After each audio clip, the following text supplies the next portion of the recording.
You won't believe how sinister this gets. And it might start out sounding like it's just another internet conspiracy. But by the end of this video, if your skin is not crawling, it should be. There's a man on the internet who does not move. Or at least that's how we're going to start this story. It's how most people start this story. He sits behind a desk in a suit, sometimes for hours, staring directly into the camera and speaking with the strange composure of somebody who's delivering a testimony before Congress or something. And his name is Egon Shalakian. Greetings. My name is Egon Shalakian.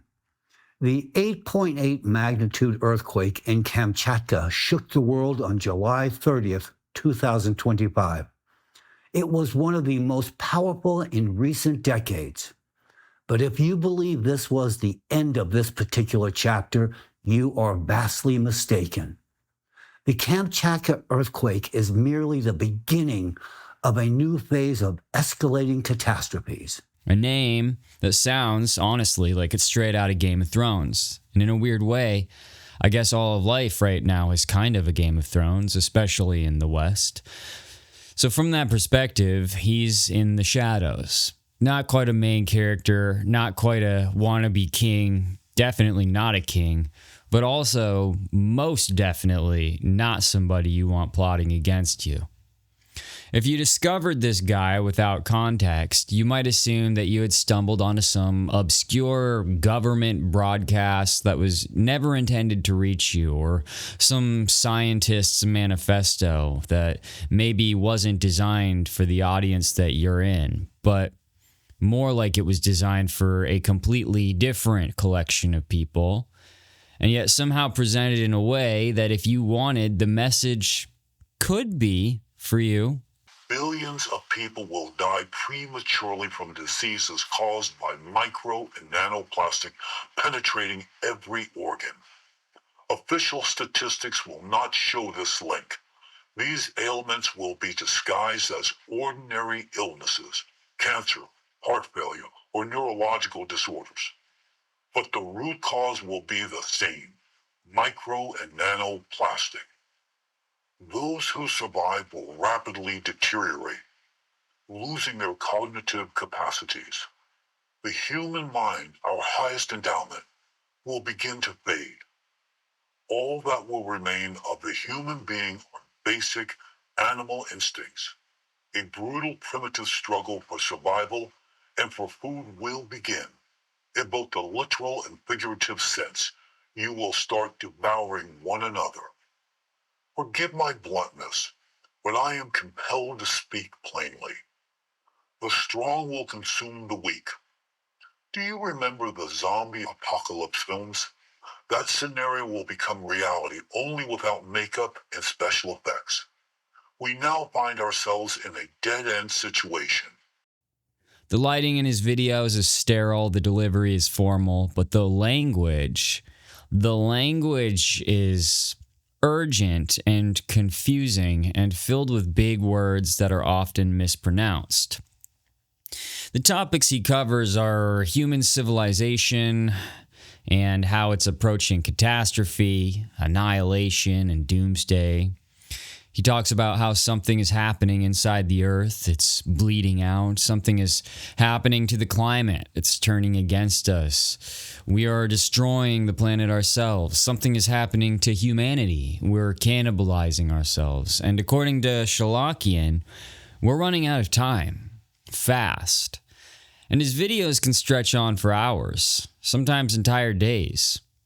Some of them, he doesn't even really move in. He barely seems to reposition himself at all.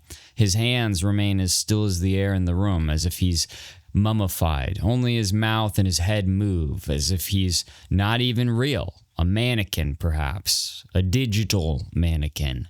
His posture hardly changes, but his voice just continues, and his eyes dart here and there like he's reading off of a teleprompter.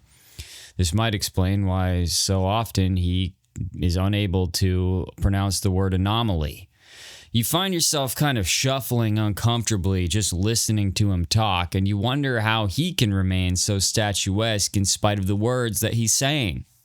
And now, a quick word from my handler. The author of this video would like to inform the public that he is by no means attempting to slander, dishonor, or harm the reputation of anyone in this video, including Egon Cholakian, any member of AllatRa, or any individual in government, science, or environmentalist networks. This is purely a work of artistic expression. He's sure every individual in this video truly believes they are changing the world for the better. Now back to the show. Enjoy. Now, this becomes strange enough that an entire conspiracy has formed around him, Egon Cholakian.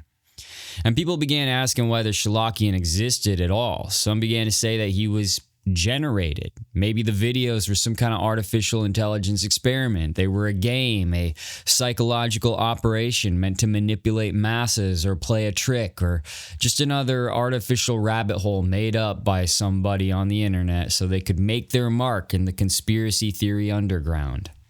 Maybe somebody had created this fictional scientist. They had built all these fake credentials around him and generated photographs of him with important people, and then just released him like a digital weapon into the internet to see how easily authority could be manufactured. It's a theory that's pretty hard to dismiss, and it may be true. We live in a time that you can hardly trust anything you even see with your eyes, after all. Unfortunately, however, according to the research that I did and that others have done, it does appear that this theory is wrong, because Egon Cholakian is real. And there's old footage of him on a mundane Zoom call, talking casually with other people, joking that he was doing just peachy. And there's also videos of him in the present day, just at conferences around the world. And long before artificial intelligence could convincingly manufacture entire human identities, Cholakian had already somehow managed to create perhaps the most painfully human paper trail imaginable. He once sued the FBI, and when I first came across this fact, I assumed that I had finally found the hidden center of the story, and I could count the licks to get there. Here was this old guy who would later present himself as deeply entangled with intelligence and academia and government and national security and scientific institutions. And years before any of that became part of his public persona, his name had already appeared in federal court opposite none other than the FBI. For a moment, it seemed possible that there was something substantial buried there. Perhaps a dispute involving surveillance or spy work, intelligence operations, maybe classified information, or some earlier encounter with the government that might explain why exactly Cholakian's biography seemed to brush so often against these powerful institutions. But then I opened that actual court record and the entire thing collapsed into something almost comically mundane. The dispute was over a parking space. The man who appears in hours-long videos speaking solemnly about civilization and intelligence, global danger and extraordinary geopolitical forces also exists in the federal record as a man in Cambridge who became convinced that a parking conflict with a subtenant had grown into some extortion scheme that was serious enough to warrant the attention of the FBI. And as you'd expect, that case was eventually dismissed. But strangely enough, that ridiculous little episode may be one of the most important pieces of evidence in this entire story, because the man does exist. He's on paper. And once you accept that, this whole story changes. The question is no longer who created Egon Cholakian. The question becomes, what exactly is this weirdo doing? What is he up to, and how does he have so much time on his unmoving hands?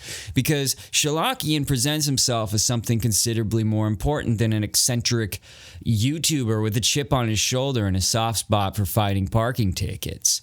In one of his videos, he describes himself as an intelligence educator and says that he prepares intelligence personnel for clandestine service. What's all that about? I could say I'm exactly the same, and I was. I could also say I'm a purple elephant, and I am. Anyone can say anything into a camera, but then you search his name. And this is where the regular, sort of well-maintained trail through the public park becomes the uncomfortable, horrifying Oregon Trail, complete with the risk of dysentery and savages. His biographies and profiles associate him with institutions that read almost like somebody assembled a list of the most prestigious names they could imagine. A proverbial A-team, if you will, the Avengers of optical illusions and propaganda. And the deeper I looked into Shalakian's public identity, the more his biography began to read less like the life of a single researcher and more like this massive collage of institutional prestige. Harvard, for instance, appeared repeatedly, and so did MIT and Stanford. His name surfaced around scientific workshops and academic networks, government-adjacent events, and international conferences. CERN even entered the picture, along with language involving intelligence education and national security and clandestine service. Taken together, all of this was extremely daunting and overwhelming. He seemed to exist at the intersection of elite academia, advanced science, government, and intelligence, as though he had spent literally decades moving quietly between the most powerful intellectual and political institutions in the Western world. Quite frankly, he seemed like a dude you didn't want to mess with, and also one who couldn't be bothered by a simple parking infraction. This almost made me stop in my tracks because I try to awaken as few beasts as possible, and yet it certainly felt like once again I had encountered a very dark cave with something inside it. And by no means am I the first person to ever talk about what we're going over today, but I don't think that I've talked about it in the way that other people have, and I think you'll find that out by the end. I began to wonder if this entire thing was fraudulent, and going back to my original line of thinking, that this man was AI, and parts of his public persona, they have been heavily questioned by others. But his name actually is there. That's the confusing part. There are legitimate institutional pages containing his name. He's on conference attendee lists. He's a prominent face in scientific workshops and government-adjacent meetings, just as I've been told. I found him in the background of footage at these conferences. At various points, Shalakian appears associated with something called the IRDF Project, Harvard Columbia. And that sounds impressive when I say it, and it looks good on paper too, by the way. But there's a small issue here, because it's remarkably difficult to determine what exactly that phrase even means. But don't fall asleep on me yet, because this is where the story begins to reveal the sinister skeleton beneath the skin. A sophisticated, sinister skeleton that goes well beyond this geriatric who is potentially only a partially real individual. Because he reminds me so very much of a skinwalker, and in a way, he just might be. It appeared that Egon Shalakian was credential laundering. Is credential laundering. He's still out there. But what exactly is that? Well, he's assuming a partial identity comprised of institutions and organizations that he was really only loosely tied to. It's kind of like lying on your resume when you say you worked for a place, but really you quit after going through orientation because maybe it wasn't quite for you. You simply encourage people to misunderstand why the title and organization is listed next to your name for some benefit. And then suddenly his hands not moving in the videos that he was uploading and the whole uncanny valley that he occupied mattered so very little to me. The question now was, what exactly was the benefit of all of these connections he said he had, and why exactly were they so prominently attached to his online identity? Well, you see, there's more to this man than meets the eye. He was even on the Haktua Girls podcast before her weird scandal with stealing people's money through crypto went down. I'm not convinced that this man doesn't speak in code and that there are many secrets to decipher in his words in every single one of his videos, because everything he does appears to be carefully curated and planned. I mean, come on. Why is this 100-year-old looking dude a prominent feature on influencers' podcasts and TikToks? It's just kind of weird. But buried beneath all the strange videos and bizarre online mythology of Egon Shalakian was a document considerably more important than anything this guy had put on YouTube or TikTok. It was a federal registration. In 2024, a name appears in the federal record that changes the shape of this entire story. That name on that federal registration was AllatRa. At first, it's almost just easy to pass over. It's another organization, another unfamiliar acronym buried inside governmental paperwork. Shalakian, however, had registered under the Foreign Agents Registration Act in connection with this thing called the AllatRa International Public Movement. And on its face, the filing seemed administrative rather than sinister. This registration, the FARA registration, it's not proof of espionage or any criminal activity. It's just a disclosure requirement. But the more closely I read what Shalakian had actually been retained by AllatRa to do, the harder it became to treat AllatRa as just a footnote. And then I realized that he had also talked about this organization in one of his YouTube videos. And according to the filings, Shalakian was not simply offering occasional advice to AllatRa like he was doing for the entire internet on his YouTube or on his podcasts or on his TikToks. He had actually been brought in to help manage the organization's relationship with the United States itself.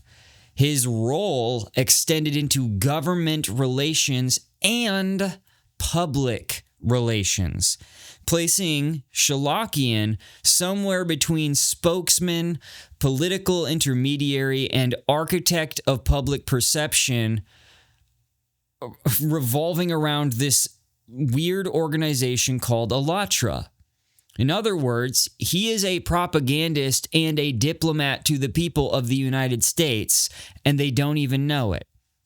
Because the literal and actual and written and stated objective was to challenge accusations that AllatRa was a religious cult.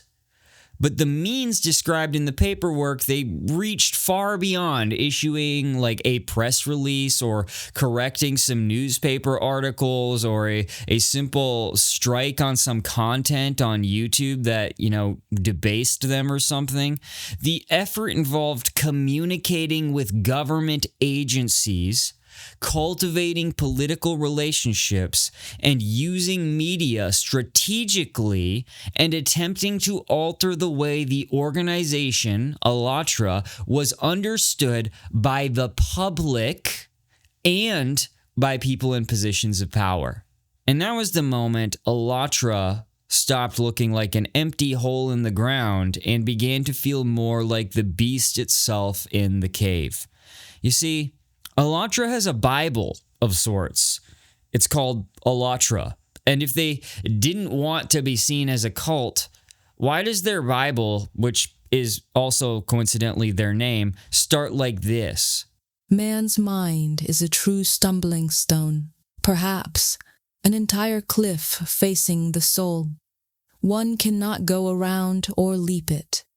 To climb up over sharp stones, scraping your nails till they bleed, and falling down the slippery ledges, sweet from the mind. Then to get up anew after regaining spiritual strength and crawl again is not for everyone. For it's so lovely, cozy, sweet, and warm at the cliff's foot. The mind, from frail pants, creates illusions of all that you will wish for, so long as you keep wishing. wishing for earthly love with a blazing hearth, for children to give birth to, for wealth or fame. It's all the same.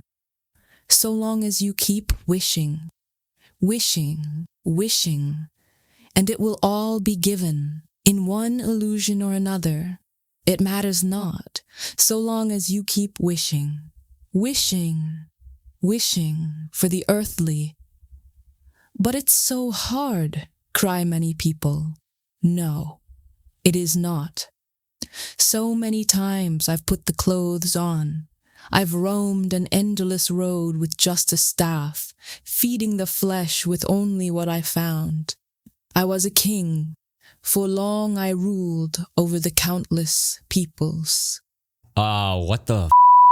Oh, and of course, they also believe in aliens. One of the strangest claims actually appears in the AllatRa Bible itself, which I should mention is written by a woman named Anastasia Novick, okay? And in this AllatRa Bible, which is called AllatRa, just like the organization, it's called AllatRa, there is a discussion about gravity and human biology. And Anastasia concludes that Earth's gravitational conditions supposedly demonstrate that Earth is not humanity's native planet, saying we're all aliens here. Now, it gets a little weird here, but bear with me. In the teachings of the AllatRa movement, the AllatRa movement, Rigdon Japo is presented as the spiritual leader and ruler of Shambhala, and he's kind of acting as a supreme divine teacher and prophet and cosmic entity, and he repeatedly has conversations in this Bible with Anastasia Novick, okay?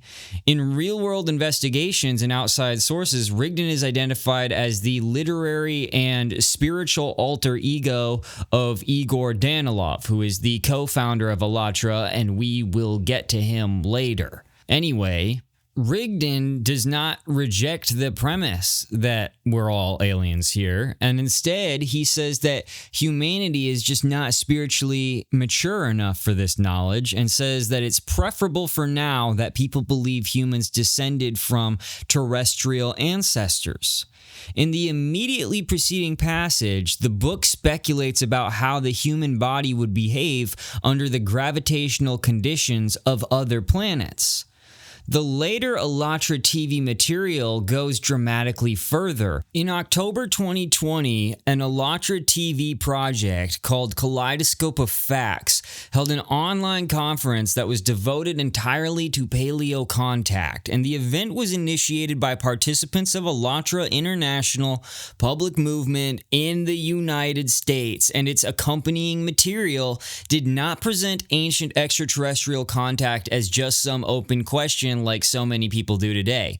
It claimed that a large body of evidence actually demonstrated that contact with extraterrestrial civilizations had occurred, and more remarkably, that it has never stopped occurring. And this program suggested that Mars had once supported intelligent civilization, and that the asteroid belt between Mars and Jupiter was the remains of a destroyed planet called Phaeton, and that the hypothetical planet X was actually a world known as Nibiru or Vampheme. Is this why Elon Musk wants to get to Mars so bad? That might sound like just a reactionary or strange question to ask right now, but you just wait, my friends, because this gets even weirder. Regardless, AllatRa says that ancient artifacts, depictions of strange figures, supposed spacecraft and spaceports and spacesuits that have been found, they were all presented as fragments of a history that conventional science had either misunderstood or chosen to completely ignore. You can call it whatever you want, but one of AllatRa's strategies is effectively making something out of nothing, making a mountain out of a molehill, or whatever. Basically exactly what they did with Egon Shalakian, where they made him look like he was something even though he wasn't really that, but he had connections that enabled them to lie about who he was or create a skinwalker out of him. So now, when it comes to their religion, the familiar AllatRa pattern once again appears. Archaeology supplied the objects, mythology supplied the stories, and the movement supplied the key that supposedly explained what everybody else had failed to recognize. Stories of gods descending from heaven, they became accounts of extraterrestrial visitation. Traditions involving celestial ancestors were placed alongside UFO imagery. The Dogon people's traditions about Sirius appeared beside claims involving Orion. Indigenous legends from the Americas, Polynesia, Japan, and elsewhere, they were all gathered together and interpreted through the same paleo-contact framework. And the implied conclusion was that when ancient people spoke about gods descending from the sky, perhaps they were not speaking metaphorically at all. Perhaps, according to this narrative, they were describing visitors. And among those visitors, two names begin to appear repeatedly, and you will at least recognize one of them, the Anunnaki, and the other group are the Apexians. Now, AllatRa TV described the Apexians as the beings that we would recognize from modern UFO culture as the Greys. And its material placed them alongside the Anunnaki and even reptilian beings, while asking what role exactly these extraterrestrial species had played in our human history. Another program asked what happened between humanity and the Apexians roughly 24,000 years ago and presented their existence as part of hidden historical facts. That's direct quote from AllatRa.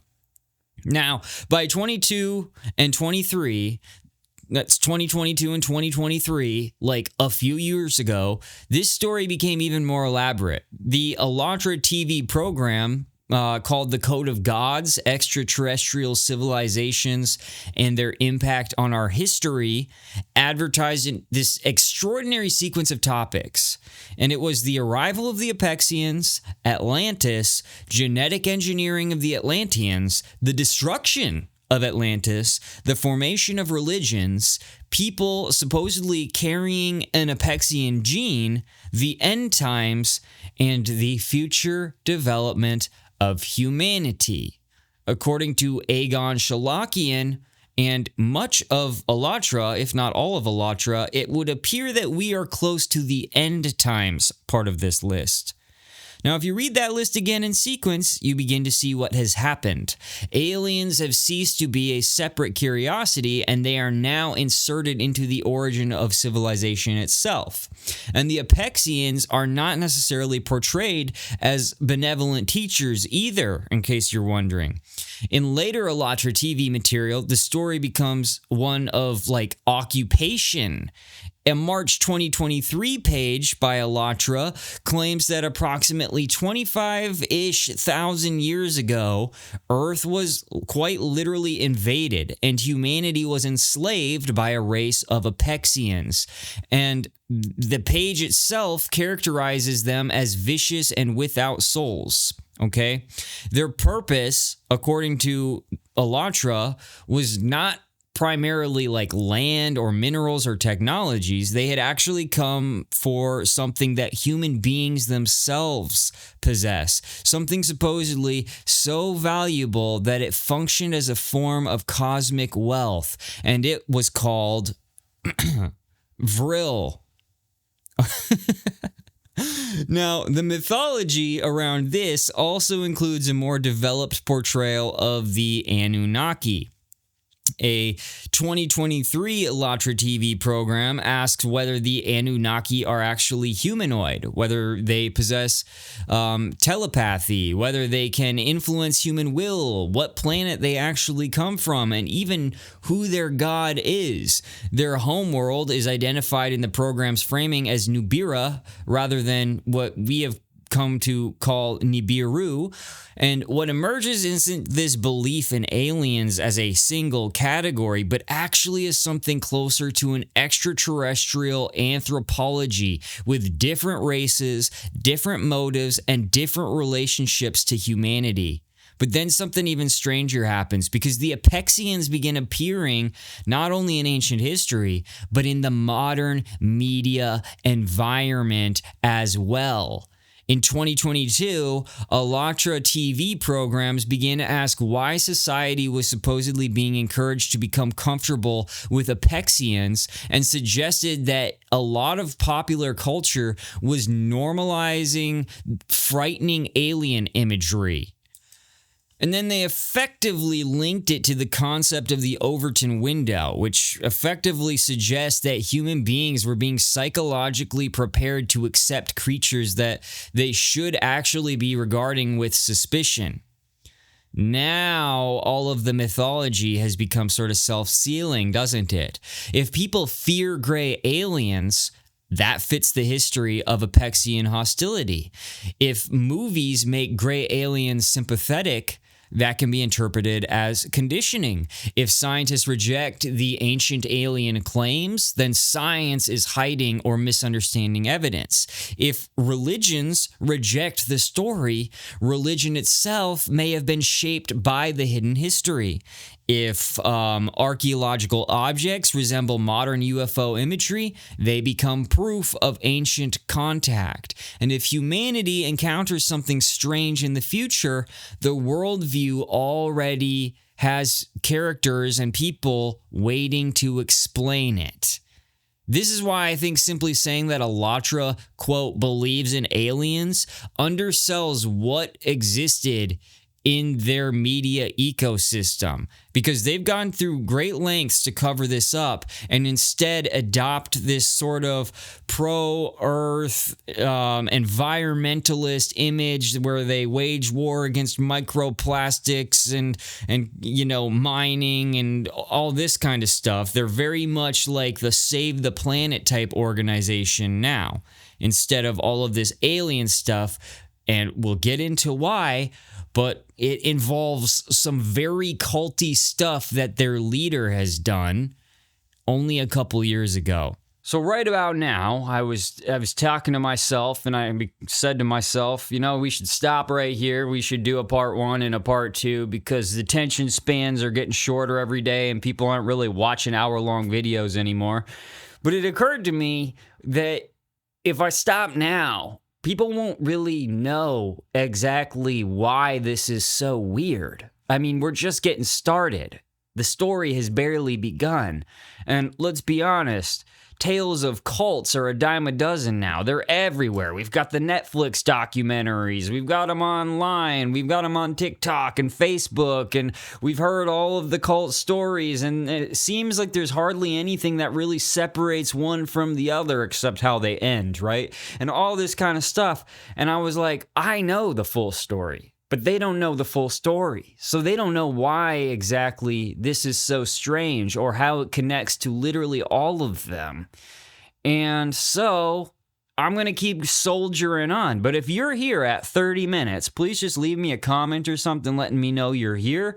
Maybe shoot me a follow if you are enjoying the video. Give me a like or something. And maybe include a story about your encounter with an AllatRa member if you've encountered one, because they're out here in the wild. I was reading stories of people just encountering them on trains, people encountering them in grocery stores. Like, they are among us, these people. There are thousands and thousands of them. They're out here and they're just kind of incognito because so often they just kind of assume the facade or the role of like the environmentalist, the person who's very pro-Earth, the Save the Planet type, and they're not really, they don't present themselves as like cult members, So if you've encountered an AllatRa member or somebody who has brought up AllatRa to you, leave your story in the comments. I would love to hear it because this investigation is kind of ongoing.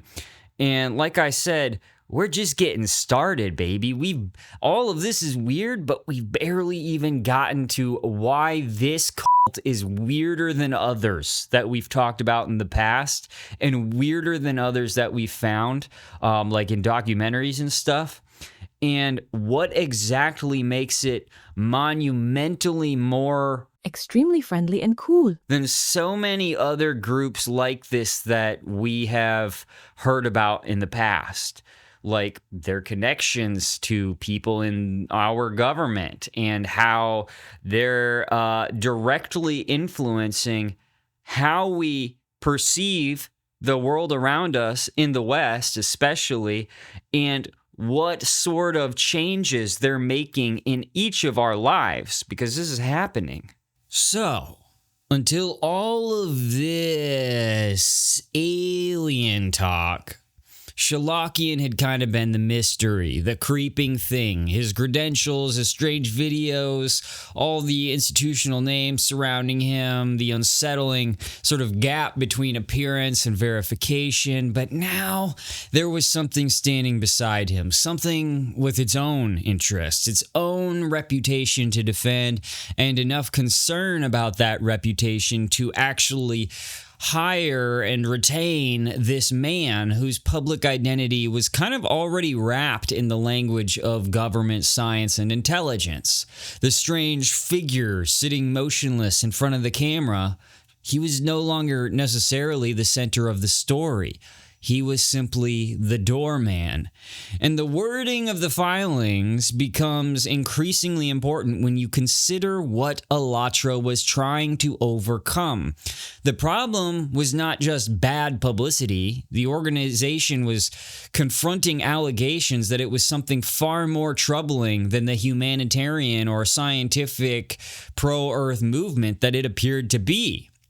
It had been accused of functioning as a religious cult, and now you see why. And rather than retreating from public view, it was actually attempting to move in the opposite direction, toward institutions, the government, and toward legitimacy. It wanted to join with the machinery that was capable of shaping how a controversial organization is perceived. Okay, AllatRa saw what could destroy it, and instead of fleeing from it, it chose to love and nurture and convince those dangers to adopt it. Now, why does that matter? Because it does, and the answer is pretty unsettling. Quite simply, if we look at these other cults throughout time, or any obscure organization really, if it's accused of being a cult, you usually expect it to remain obscure. You might expect damage control, legal statements, like a coordinated rebranding effort on behalf of the organization to sort of try to clean up its image. We've seen this with other cults 1,000 times before. But what you don't really expect is an organized campaign that is actually aimed at improving governmental relations and political influence. You do see it once in a while, but not often on this scale, if ever really at this scale. Yet this is what began emerging from the paperwork coming out of AllatRa. AllatRa was not simply trying to convince ordinary people that its critics were wrong, although it was doing that too because it has an entire public-facing part of it. It was actually trying to convince people inside institutions, schools, and government and intelligence agencies who had access to shaping the minds of the entire population of the world. And that would help them with convincing the public. You see, this is only the American chapter of AllatRa. This is going on globally. They're doing this all over the planet.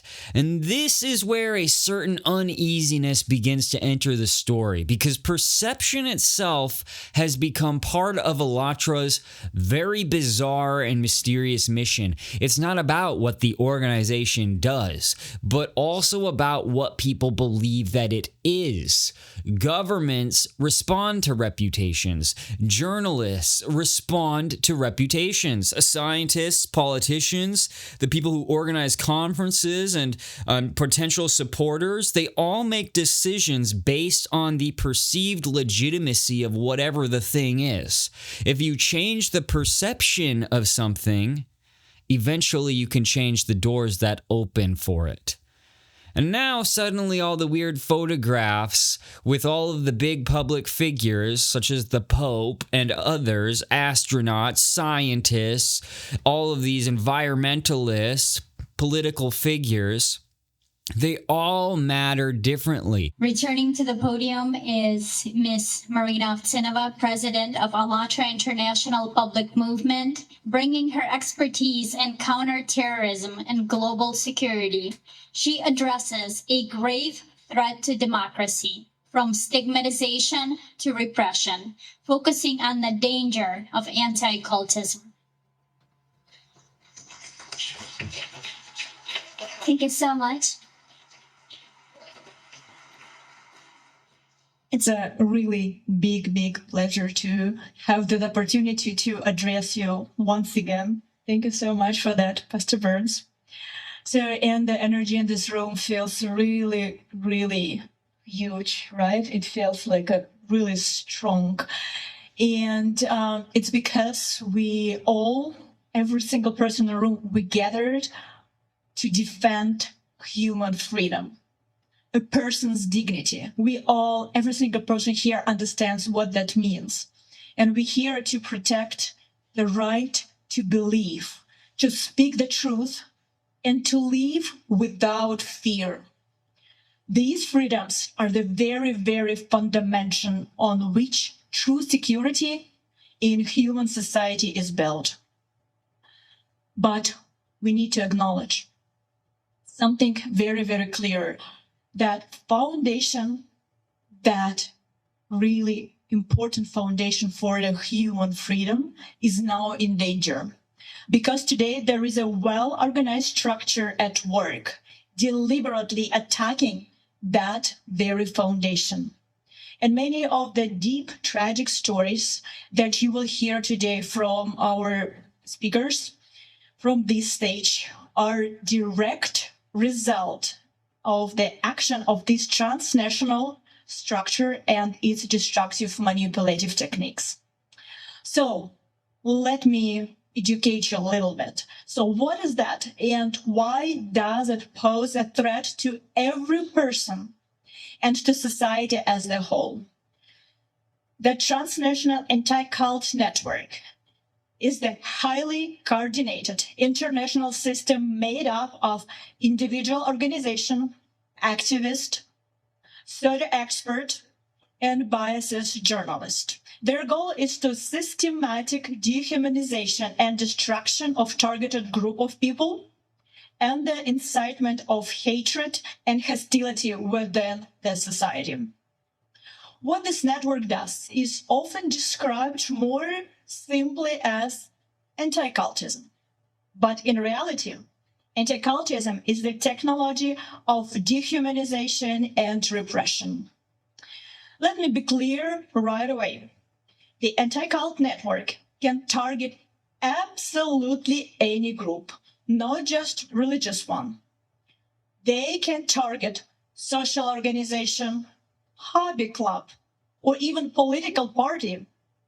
And no matter who they choose, anti-cult agents follow the same well-practiced playbook. First, they slap the label on the targeted group in the media, calling them sect, cult, or simply dangerous group. Then, the step number 2. They launched an aggressive media campaign to smear the group using fake discriminations, false testimonies, and distorted information. Through these dirty media campaigns, they dehumanize the people in the targeted group. You begin to look at the conferences and the institutional associations and even Shalakian himself differently. But somewhere behind all of this was AllatRa, an organization that anybody who is just normal barely even knew about. And it was already concerned enough with its image to involve itself in public relations, in political relationships and social media appearances, and influencer-driven agendas, YouTube interviews with celebrities, and government outreach inside the United States, specifically when it came to facing the public, the everyday citizen of the United States. And this may have been only the first time that the name appeared, but from this point forward, it would just keep returning. You'll find it on websites and videos, beside political appearances and scientific claims, behind extraordinary networks of people scattered across the entire planet, in all countries and on all platforms. And on the surface, it doesn't always seem like it's connected, but it is all connected. I found myself in the spider's web, the spider called AllatRa that was not yet sensing my vibrations. And the deeper I went, the less AllatRa felt like an organization that I was investigating, and the more it felt like something I kept finding already waiting at the next turn. And I still didn't even know what it really was. If you look at AllatRa today, you can easily encounter material about climate, human rights, international cooperation, and global problems. They have a host of websites that make them look like they're an activist network, sort of, but not like a radical one, but one that is actually publicly accepted, that hosts conferences in Washington, D.C., sometimes literally within the presence of the current administration, oftentimes, as a matter of fact, with very wealthy, high-ranking people in government and business and science. These are not hippies dancing around in a field somewhere. These are businessmen, scientists, intelligence specialists, politicians, PhD holders. They are wearing suits. They are meeting with religious leaders around the globe. They are quite literally in the highest ranks of all of the governments of every country they're in, and in every scientific community around the world, everywhere. Except, it would appear, Russia, who has kind of labeled them as a sort of terrorist organization. Coincidentally. More on that later.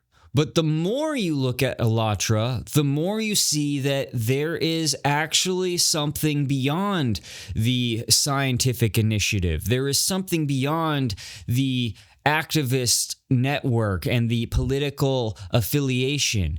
It looks like a spiritual movement if you actually just spend a few minutes digging deeper. It looks like a humanitarian organization with some sort of actual spiritual agenda, which is kind of very unique to it, considering you know what they believe if you watched the first half of this video. Not exactly your typical humanitarian movement. AllatRa has several books, but of course the primary one is the one that is literally named after them, AllatRa by Anastasia Novik, which we've already covered a little bit. But this book is considerably stranger than I expected. It's over 800 pages long. This is no small undertaking, and it's not just a spiritual book. It's not just a collection of meditations or philosophical conversations. It actually attempts to construct an entire alternate explanation of reality, stretching from the human soul to quantum physics, ancient Egypt, black holes, reincarnation, supernatural powers, civilization, politics, and the eventual survival of the human species. And I encountered a number of just basic girls on TikTok reading the book, acting like it was any other fun little tarot card to read.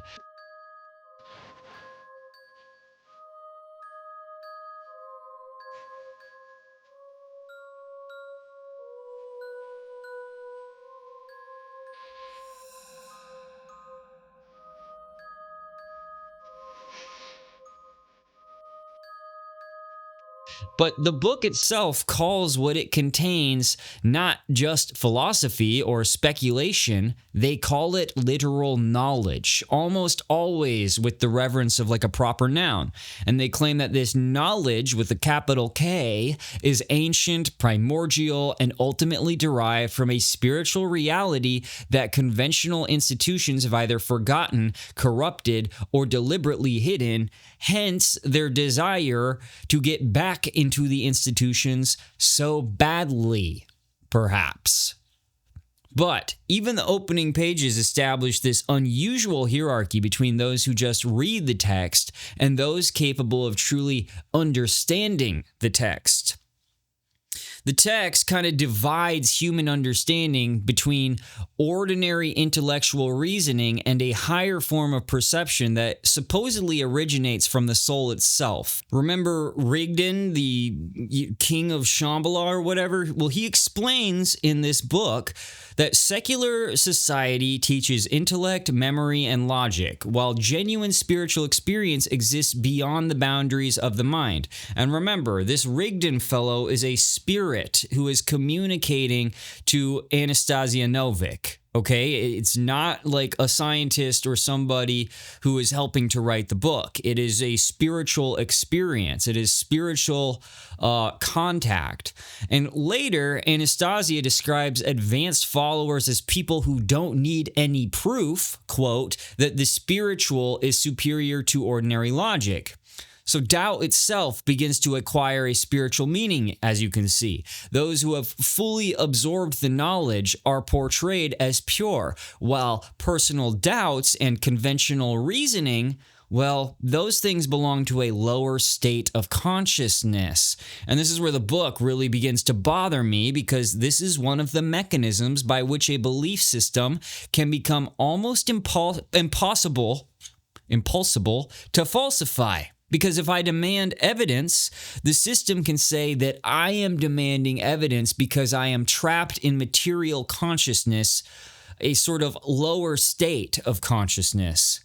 But if a believer experiences the teachings internally, that experience becomes confirmation without any proof. So if a believer fails to experience anything, the text already has an explanation for that too. They have not worked sufficiently on themselves. They remain distracted by material priorities, or their animal nature is interfering. There's no obvious position outside the belief system from which the belief system is permitted to even be judged, because to judge it at all means that you are of a lower state of consciousness and you simply can't understand. No proof, no evidence, no nothing needed. And the animal nature is not just a metaphor for like selfishness or stupidity, according to AllatRa. As the hundreds of pages accumulate, it becomes something closer to a sort of universal adversarial principle against the movement. Human beings supposedly contain both a spiritual nature, which is attempting to return to God, and an animal nature, which is attempting to pull consciousness downward into matter, ego, and desire, and fear, and domination, and all those human things. Above the individual, though, sits an even greater entity, the animal mind, a kind of organizing intelligence of the material world itself. And according to the book, humanity's institutions have gradually become infected by it. All of our things on earth have become infected by this animal mind. Politics, consumer culture, organized religion, and materialistic science, they can all become mechanisms through which the animal mind keeps human beings trapped inside this artificial understanding of reality, which is why AllatRa is trying to get into politics and institutions so badly, because they are trying to save humanity by raising it to this elevated level of consciousness that they believe in for some reason. The world, in other words, is a battlefield that most people cannot see, and AllatRa is here to save us all. Now, at various points, the text introduces these mysterious archons, describing a system that manipulates humanity through all their material desires and political structures and symbols and psychological techniques and invisible influences and stuff like this. And ordinary people are compared to robots trapped within a system that has been prepared for them. And they spend their entire lives working, consuming, and pursuing material stability while unknowingly strengthening the very power that enslaves them, this animal mind. Elsewhere, though, the book claims that modern archons understand techniques capable of triggering negative feelings and gaining control over human consciousness, hence why we are considered robots to them.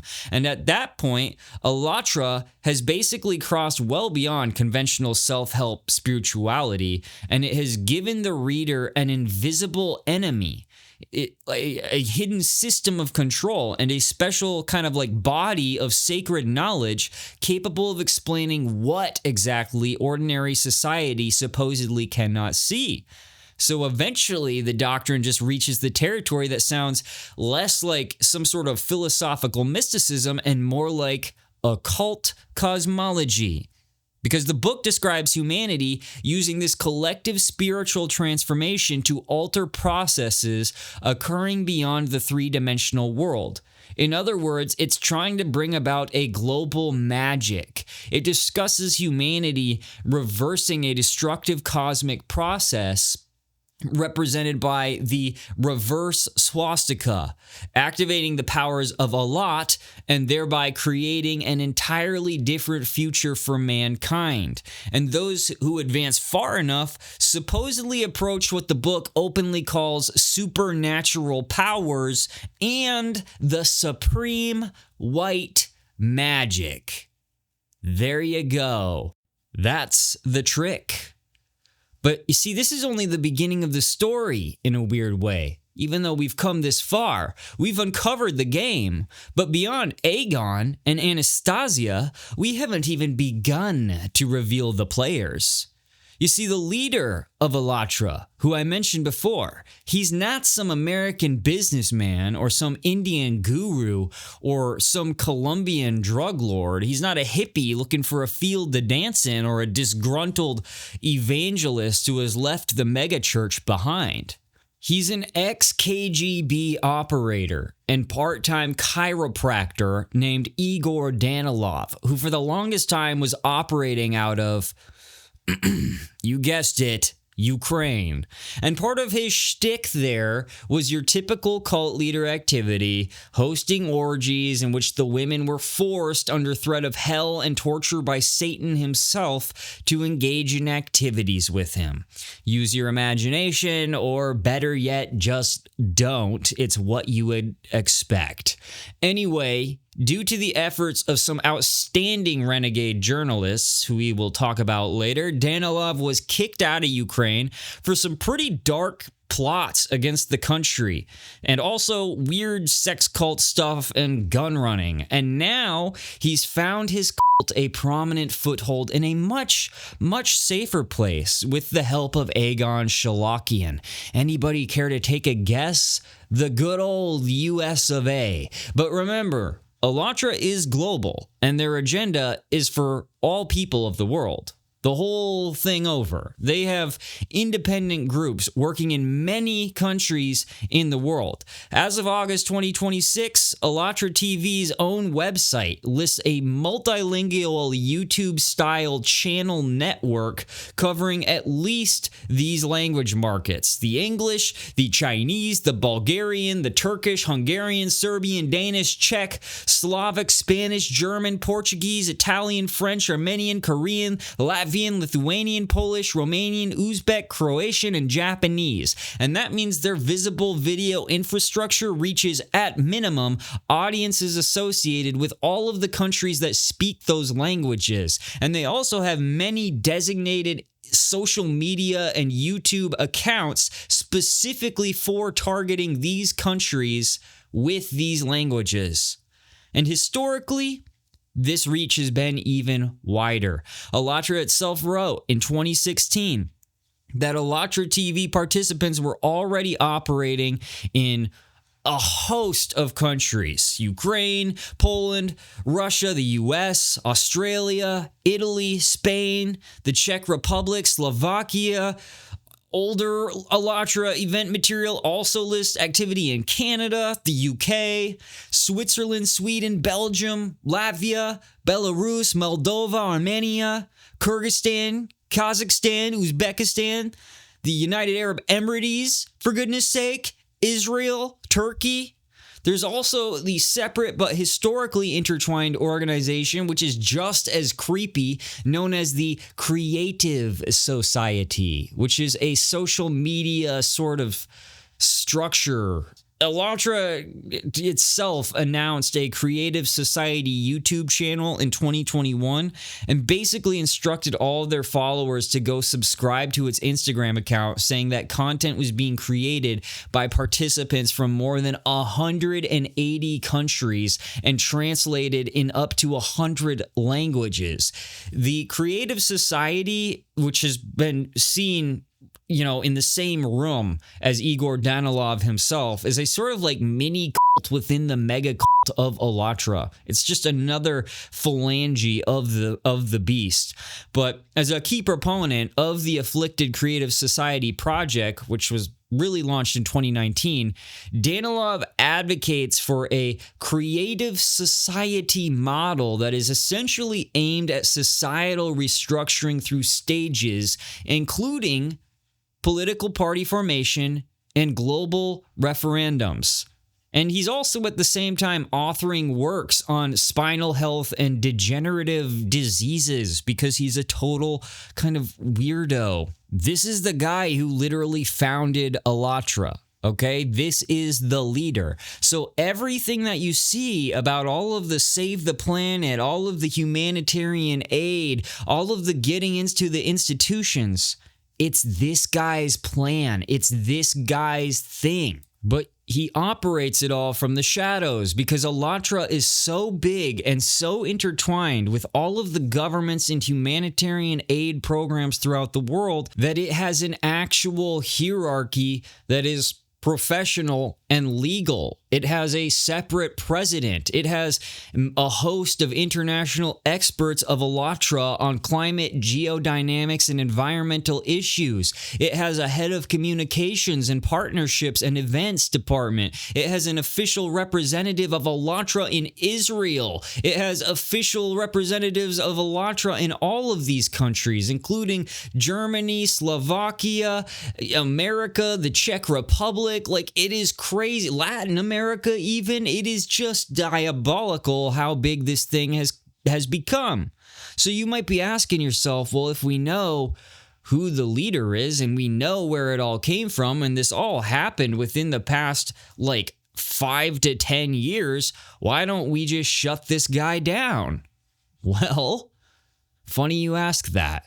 You see, his activities have in fact drawn international scrutiny, including accusations of disinformation campaigns and utilizing offshore companies, with Ukrainian authorities actually halting AllatRa activities in 2023 due to suspicions of disseminating pro-Russian ideas, investigating him since at least 2022 for high treason, participation in a criminal organization, and undermining national security. Allegations that are tied to the distribution of over 1.7 million books under pseudonyms linked to AllatRa and suspected Russian propaganda efforts dating back to 2002, by the way.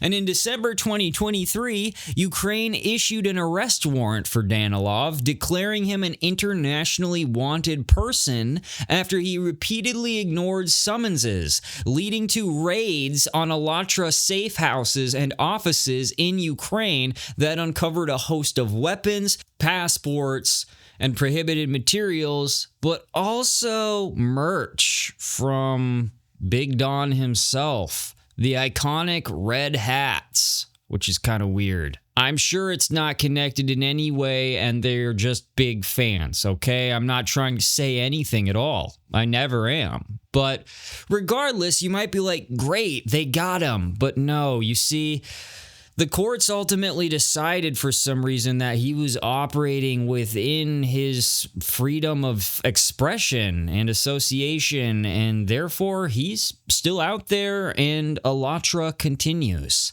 But if you're like me, after looking at all of the pictures and the evidence seized in these Ukrainian raids, you just can't get the red merchandise, the red hats, the Daddy Don merch out of your mind. You can't help but ask yourself, why is it there taken alongside all of this paraphernalia, all of these weapons, all of this propaganda in Ukraine? That's just so strange, isn't it?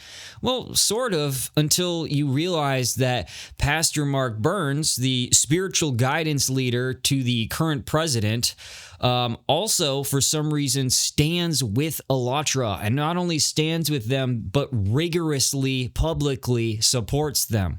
Again, I'm sure this has absolutely nothing to do with Daddy Don himself, okay? I'm sure that the Ukrainian raids and the merchandise found there has nothing to do with what's going on in the government, okay? I'm just saying what I saw in the pictures, man.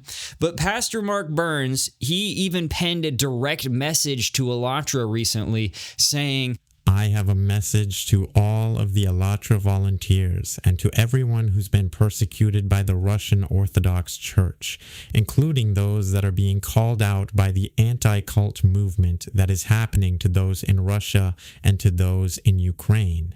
I come to tell you that you're not alone, that we hear you, that there is a fight that is coming to them. You are not by yourself. I'm here to let you know that all of America is behind you. I don't care what you read in the papers. I don't care what you may watch on YouTube. No, there are voices like mine all over the world, and those here in the United States of America that are fighting for you. Your laws are not man-made. They are God-made. And so my message to you, keep hope alive. Keep fighting. Don't quit. Never surrender. Know who you are, and know in the end there will be victory for you and for all of us who stand for freedom against the tyranny of the Russian Federation that is trying to destroy the freedoms of those from around the world.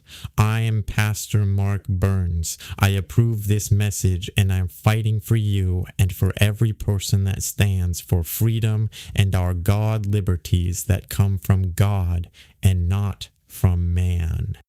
And there you have it. That pretty much seals the deal. It just keeps getting weirder and weirder, doesn't it? But perhaps the weirdest part of all of this is that you can actually see it in action for yourself. Just by YouTubing AllatRa's name, just by putting it into the Google browser, just by putting it into any social media platform that you have, you will find hosts of strange accounts that look like they are just, relatively normal, let's make the planet a better place style accounts promoting healthier living, promoting the fighting of nanoplastics, promoting naturalist endeavors and humanitarian aid and all of this. You'll find all of these accounts. What is a little bit harder to find, but still there, you just have to know what you're looking for, are all of the smear campaigns that these same accounts are pushing against all who would dare to speak against AllatRa. And who can say for sure how many of these accounts are real, how many are AI, how many are actual cult members, but it's striking to see all of this out in the open, knowing what you know now, or at least it should be. And all you really had to learn in the end was what the organization actually was, and that it was a name you should be looking at. But a couple of these smear campaigns are worth talking about before we close this puppy out. Remember those renegade journalists I told you about who exposed Igor Danilov in Ukraine? Well, one of those journalists was Kristina Sirakova, and according to reporting about what followed, the movement and its supporters did not simply challenge her conclusions or dispute her evidence or her writings. No. Instead, the attention shifted towards Sirakova herself. She was portrayed as hostile, compromised, part of an alleged anti-cult apparatus, the exact supposed apparatus that Pastor Burns mentioned in his address to AllatRa. Why are prominent Christian and spiritual leaders even fighting against anti-cult apparatuses, supposing that they do exist? You would think that Christians would generally be against cults. I guess not. I don't know. Maybe it depends on your flavor of Christian. But regardless, Sirakova was treated as a hostile entity, as though the act of investigating AllatRa had literally become proof that she belonged to the forces supposedly conspiring against it. And the journalist who had entered the story simply to examine a movement suddenly found herself written into that movement's mythology.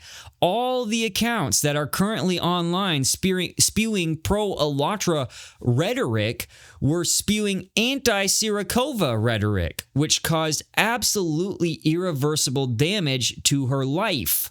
Obviously, the point being, they didn't attack her message, they attacked her. That is their method of defense. But perhaps the journalist who got it worse was Jakub Jal. Now, when Jakub Jal arrived in Tanzania from the Czech Republic, he introduced himself as a passionate humanitarian determined to uplift vulnerable communities in the remote villages of Moshi. Promising to bring hope and opportunity, Jal quickly gained the trust of local residents. But behind the facade of compassion was a far more sinister truth. He was not a savior. He was a predator. This investigative report that I'm pulling this information from is based on an independent documentary by Voice of Freedom, and it uncovers the dark reality of Jal's presence in Tanzania. It's a story of deception, of abuse, and of shattered lives. You see, Jal's entry into Moshi was marked by promises to renovate community centers and support underprivileged children. He first approached the Nature and Skills Center, which is a local initiative focused on rescuing children from vulnerable backgrounds. The staff and community members, they welcomed him with open arms, and they were unaware that he was concealing a disturbing agenda. When he arrived in Moshi, he had come from Dar es Salaam and introduced himself as working with kids and was looking for a center to keep children, which we embraced and told him about our center. That was the beginning of our contact and working together. He promised to help us, what we never witnessed, says Bob, a staff member at the center that was mentioned. According to multiple interviews, including those with staff, guardians, and survivors, Jal's involvement quickly turned the once promising center into a site of fear and trauma. Reports, including allegations of the R word, physical abuse, and drug use, all inflicted under the guise of humanitarian work, ensued.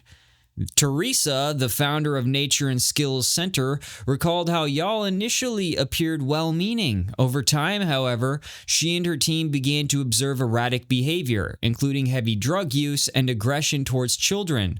He presented himself as a helper, but we started noticing disturbing signs: his use of marijuana, his temper, and how he distanced himself from the children, except when taking photos, she said. Joseph, who worked as Jal's translator, accused him of physically assaulting the children and using funds from European donors to fuel his drug habits and lure young boys. Sounds horrible, except none of this happened. All of this was made up to smear Jakub Jal because he outed the Ukrainian AllatRa safe houses that ultimately got Igor Danilov excommunicated from the country. Allegedly. Don't forget to say allegedly. Allegedly. And yet countless YouTubers, influencers, and AllatRa journalists viscerally spun this story around the globe to discredit, defund, and destroy the man who is largely considered the journalist most responsible for getting their beloved prophet Igor Danilov removed from Ukraine. And he speaks about it to this day. He's just a guy. And he says stuff along the lines of, they've taken everything from me, including his mission, his charity work, which he was actually doing in Tanzania, his friends, his pride, essentially everything but his life from him. He's loosely quoted as saying, now really all they can do is kill me. There's nothing left they can take from me but my life. But wasn't it the president of AllatRa that said this? Let me be clear right away. The anti-cult network can target absolutely any group, not just religious one. They can target social organization, hobby club, or even political party. And no matter who they choose, anti-cult agents follow the same well-practiced playbook. First, they slap the label on the targeted group in the media, calling them sect, cult, or simply dangerous group. Then, the step number 2, they launched an aggressive media campaign to smear the group using fake discriminations, false testimonies, and distorted information. Through these dirty media campaigns, they dehumanize the people in the targeted group. That did not age well. AllatRa is perhaps one of the largest, most organized, and most powerful cults in the world. Members have run for president, they've met with the Pope, and somehow they are affiliated with organizations like CERN and intelligence agencies and government circles all around the world. They have close ties with actors, politicians, social media influencers, YouTubers, streamers. They're everywhere. It's likely that you have actually consumed AllatRa propaganda without even knowing it. And not just you, but also your children, as they've weaved themselves intricately into every aspect of entertainment, all these different environmentalist agendas, charities, and even the private office of the Republican spiritual advisor to the President of the United States. They've been around for a long time, and their religion perhaps dates back to the very first pagans to walk the earth. And yet something tells me that this story is just beginning. How much have they influenced Elon Musk and his adventures to get to Mars? How have they impacted the alien and UFO disclosure efforts? How deeply have their teachings impacted the spiritual beliefs of the president? And considering how religiously motivated this current party in power seems to be, how much have they impacted the trajectory of our country? Before I go, I leave you with these final words from the AllatRa Bible. The secret of this word was once kept in their circles by the spiritually initiated people who were resisting the power of the animal mind in any of its manifestations. These were the true warriors of light, the keepers of the primordial knowledge. For their feat of arms, the truth was revealed to them. There is no power greater than the spiritual power. Having the primordial knowledge, you also have power. Having power, you influence with the word that is the glory, the name, and the call. The glory heralds the truth in the radiance of immortality for those who have been crowned in honor in approaching the One. The name manifests the sign of the primordial one, which is the basis and the key to understanding events. The eternal call is the primordial sound, the sound of creation. It fills the sign with the power of Allat, and makes it mighty in creation. For Allat is a manifestation of God's will. It is the all-inherent force, the foremother of everything created according to his will. The worthy one follows the eternal call of the soul, announcing the call of the soul's victory. AllatRa. Everyone who hears is a summoned one, and together are the power that can change the whole world. The creating power coming from God is AllatRa. Thanks for watching, everybody. Be safe out there, and in case I don't see ya, good afternoon, good evening, and good night.